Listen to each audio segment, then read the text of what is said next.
Welcome to the CCTV America News Hour. The impasse remains and the stakes are getting higher. The U.S. government says it will reach its borrowing limit in less than 2 days. World markets are on edge, Americans are angry, and Congress remains in crisis, deadlocked over a pathway out.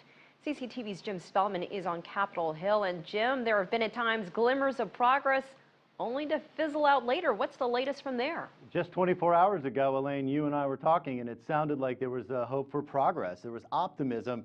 So much different just one day later. What happened was yesterday, negotiations were centered in the U.S. Senate. They seem to be making some sort of progress towards a deal on both reopening the government and extending the debt ceiling.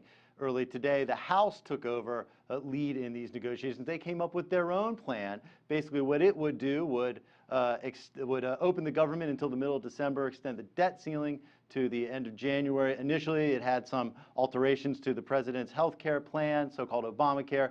Later, some of those were stripped out. Then it turned out that the Republicans couldn't get enough votes in their own caucus to pass it. They canceled that vote. Let's listen to Senator Harry Reid. He's the head of the Democrats over in the Senate, and Congressman John Boehner, head of the Republicans in the House. Listen to them. Extremist Republicans in the House of Representatives are attempting to torpedo the Senate's bipartisan progress with a bill that can't pass the Senate, and won't pass the Senate. There are a lot of opinions about what direction to go. There have been no decisions about what exactly we will do. But we're going to continue to work with our members on both sides of the aisle to try to make sure that there's no issue of default and to get our government reopened. Now that sounds like basically the exact same rhetoric we've heard for the last 15 days out of Washington. Still no deal. Looking for a glimmer of hope. We now know that Senator Mitch McConnell and Senator Harry Reid, that you heard from there, have begun renegotiating again in the Senate.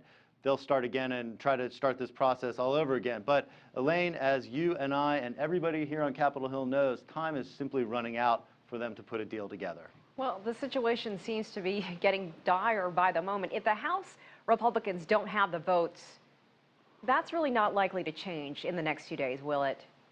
It's not, and all along, one of the dynamics here is, can some of these moderate Republicans in the House come over and join Democrats in the House? The big problem with that for John Boehner is if he is going to put together a bill that could get all of the Democrats and a few of the Republicans on board, reopen the government, extend the debt ceiling, the political consequences for him could be severe from these very powerful but smallish group of very conservative Republicans in the House known as the Tea Party Caucus.